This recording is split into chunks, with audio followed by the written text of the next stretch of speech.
Christine, da última noite, que recordo, fez pelo menos 6 vítimas mortais e deixou milhões em prejuízos na região centro do país, com um foco maior em Leiria e também na Figueira da Foz.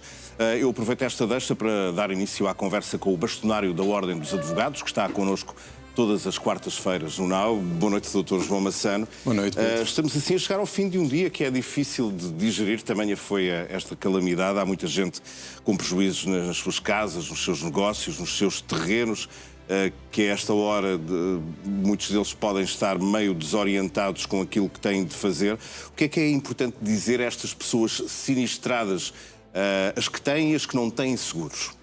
Eu primeiro, acho que o essencial é deixarmos aqui também uma palavra de solidariedade para todos aqueles que sofreram danos e, infelizmente, também houve vítimas a lamentar.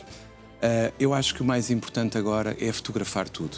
Fotografar todos os danos, documentar o mais amplamente possível tudo o que consigam tirar fotografia para que a prova relativamente aos danos e, de preferência, arranjar também testemunhas que possam comprovar como as coisas estão e que possam também falar como elas estavam, para que depois, caso seja necessário, demonstrar... Caso seja necessário, caso seja necessário, não quer dizer que seja. Não, porque se a seguradora... Por exemplo, angariar testemunhas, não é? Claro, em princípio, esperemos que não, mas considerando às vezes algumas posições que são assumidas até em tribunal, eu diria que o seguro morreu de velho e mais vale estar prevenido. Portanto, aqui é muito importante que as pessoas documentem e que prestem muita atenção aos danos de todos e que vejam as apólices a quem tem seguros. Porque, de facto, muitas das vezes há exclusões naquelas letras pequeninas que quase ninguém lê e que depois, quando estas coisas acontecem, é que nós ficamos preocupados. Portanto, o mais importante agora é mesmo tirar fotografias, quem tem seguros, enviar rapidamente mails, cartas, como preferir, para que a seguradora tenha já lá a participação o mais brevemente possível. Eu suponho que hoje os mediadores de seguros e as companhias não tenham tido mãos a medir. Seguramente. No caso das casas, quando elas sofrem danos, mas quando os seus proprietários ainda estão a pagar créditos à habitação, aí em princípio está tudo segurado, porque aí, em princípio, são obrigados por contrato porque a fazer um seguro. Eu diria que nesse caso estão todos mais tranquilos porque o seguro existe. A questão é mesmo as exclusões, porque muitas das vezes nós não tomamos atenção às exclusões que lá estão, nem às franquias, e isso aumenta... E danos provocados por mau tempo são muitas vezes excluídos. Pode acontecer que nestes casos fala em força maior, mas para ser força maior... Há pouco com o Almirante, não sei se percebeu, mas estávamos a falar precisamente do ato de Deus, do Act of God. Eu percebi. Que é uma expressão que surge no direito por causa dos seguros.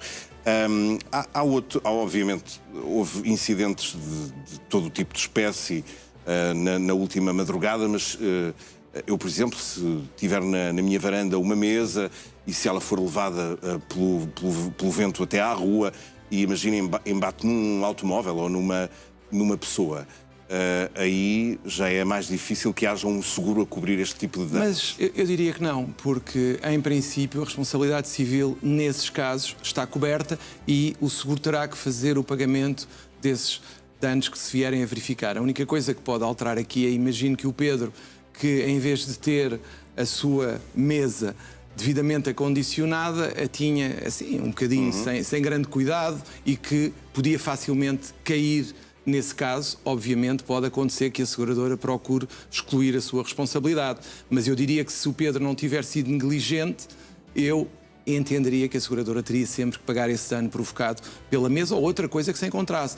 Coisa diferente é se, por exemplo, tivermos um candeeiro com um vendaval e ele provocar danos... E essa cobertura podia estar incluída no seguro já da habitação? Em princípio estará incluída, a menos que haja uma exclusão específica, mas em princípio essa cobertura estará abrangida. Dr. João Massano, nós hoje vimos dezenas, eu imagino que sejam até centenas de carros com danos e aqui os seguros, um carro com 10 anos, mesmo que tenha uma cobertura contra todos os riscos, ele não tem o mesmo valor claro quando nós o adquirimos, quando o compramos novo.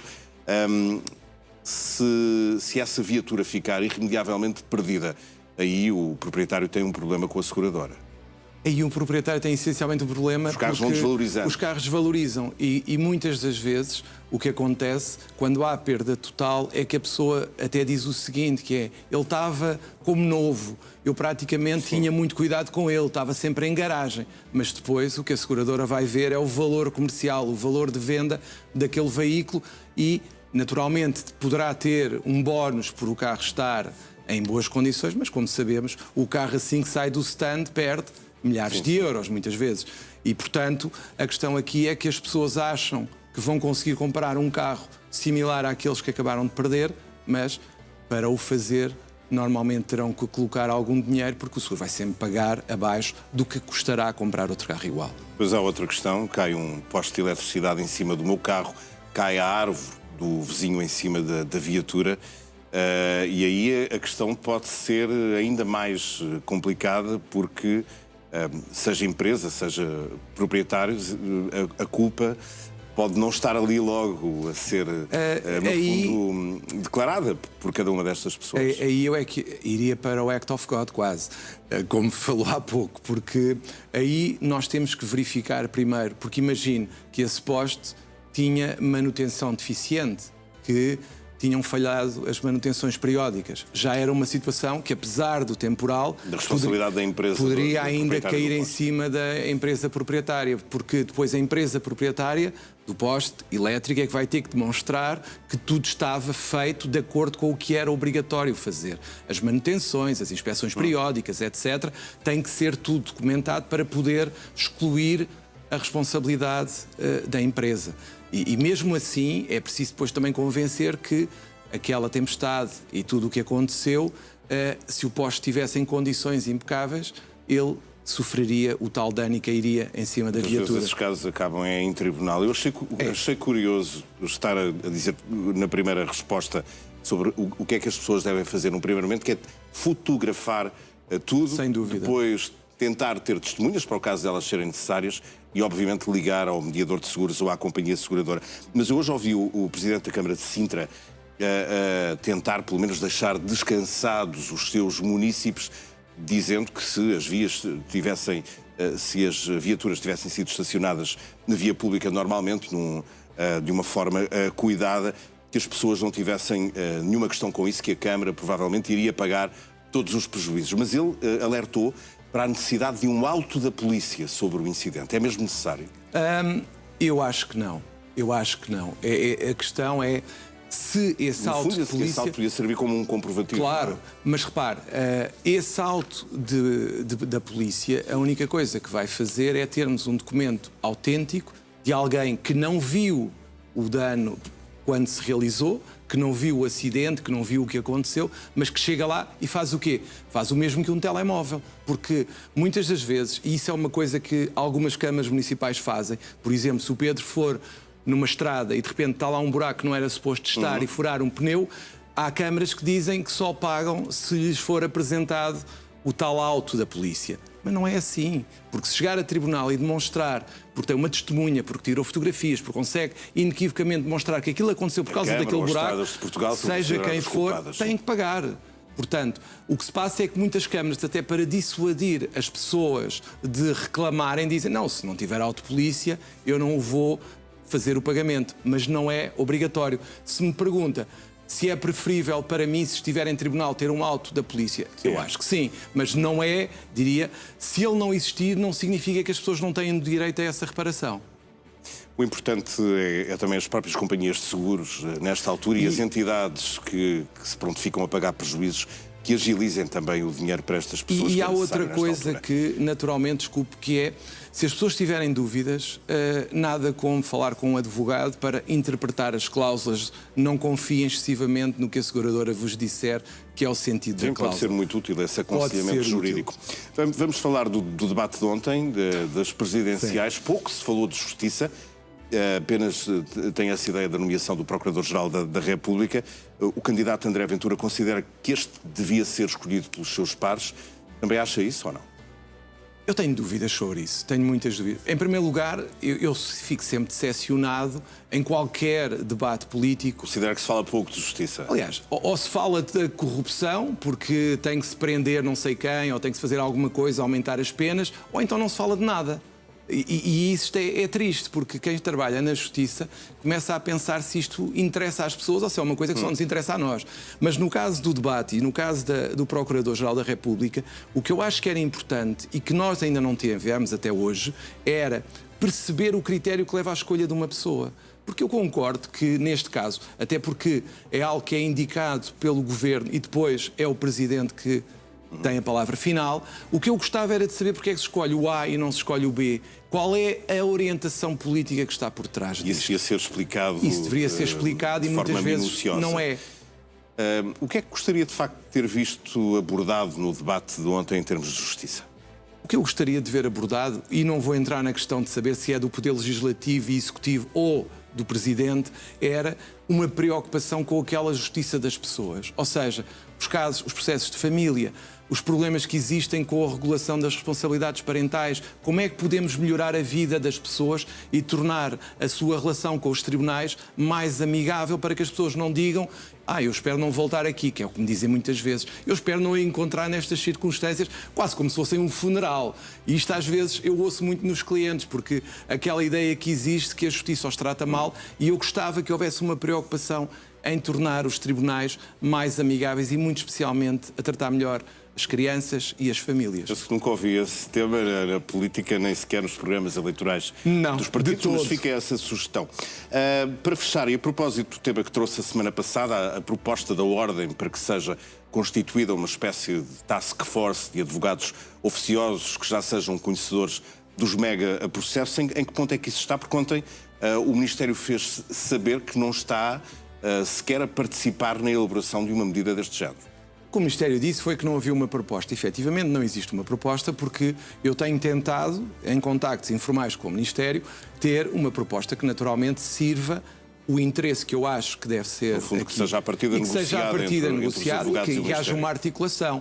Porque, repare, é que nós temos que perceber uma coisa. Como há bocado falávamos no que custa ou não ter um advogado, o que eu lhe pergunto é: eu quero ter um processo mediático que provoca danos à justiça, como temos visto, ou quero tentar encontrar uma solução para a própria justiça, que é isso que eu quero. Eu, enquanto bastonário e o Conselho Geral, o que queremos é só encontrar uma solução que ajude a justiça a chegar ao fim. Ou seja, eu não quero que o processo acabe por prescrição, eu quero que os processos acabem por uma sentença. Seja condenação... A Ministra está disponível para aceitar esta proposta dos advogados? Eu creio que não há razões para não estar e nós estamos totalmente abertos para, caso não se entenda que esta é a melhor solução, estou perfeitamente disponível para encontrar outra. O que eu acho é que não podemos assistir impávidos e serenos, porque eu falei com a minha colega que me disse, a minha colega está numa situação muito delicada, a minha colega que está neste momento a defender o engenheiro Sócrates, porque ela... A advogada Ana Velho, que foi nomeada pelo Tribunal. Ela está numa situação muito delicada, porque ela provavelmente, quando puder sair do processo, ela vai sair, porque não tem nenhum incentivo para lá continuar. Foi-lhe dado um período de 5 dias, ao que eu sei, para ela se colocar a par do processo. Sabemos que é manifestamente pouco, mas o que é que ela lhe disse exatamente? E para o que é que serviu esta conversa? A conversa, no fundo, foi para transmitir a minha solidariedade e do Conselho Geral com ela, porque entendemos que a forma como ela tem sido tratada, quer na praça pública, desvalorizando o seu trabalho e, em geral, desvalorizando aqueles que trabalham no acesso ao direito, no tal apoio judiciário, e disse-lhe que a Ordem está ao lado dela e que, precisamente, e é isto uma coisa que é importante explicar, é quando nós queremos criar a Task Force, é para impedir que os colegas sejam nomeados desta forma e depois chegam ali e fazem uma figura que, infelizmente, não é a melhor para todos, porque eles não têm tempo, chegando e sendo chamados de uma sala e em 5 minutos tendo que estar ali rapidamente, eles não têm tempo para fazer uma defesa efetiva. E nós sabemos perfeitamente que este não é um processo normal e a Justiça tem que encontrar uma solução para ele. O senhor disse na última semana que a Ordem também ia contestar a hipótese dos advogados serem multados quando são considerados culpados de atrasarem os processos. Acha que o Parlamento se vai mostrar compreensivo com os advogados em relação a esta proposta ou não? Eu espero que sim, até porque hoje tivemos conhecimento. Aliás, eu ontem falei com o Sr. Presidente da Assembleia da República e ele concordou com os argumentos, porque foi um dos temas que eu falei com ele, foi a questão das multas e o que ela significa em termos de exercício da advocacia. E ele, ainda hoje, foi divulgado o que ele escreveu e que foi a mensagem que ele enviou à Assembleia da República. Ele entende que as multas são uma limitação inadmissível do exercício da advocacia que vai acabar por limitar a sua liberdade. E isso é um apoio de peso e que naturalmente nos deixa satisfeitos, porque entendemos que de facto não é este o caminho. O caminho não é multar os advogados, o caminho é encontrar soluções como aquela que nós apontámos para ultrapassar os problemas e as peripécias que vamos assistindo. Sr. Bastonário, muito obrigado. Muito obrigado, Pedro. Obrigado, e imagino que haja muita gente também lá em casa a agradecer-lhe nesta altura, sobretudo os conselhos úteis no início para quem sofreu prejuízos com a tempestade Christine e esteja agora à procura das soluções ideais para que a vida siga em frente. Muito obrigado, boa noite. Muito obrigado, até para a semana. Pedro. Até para a semana.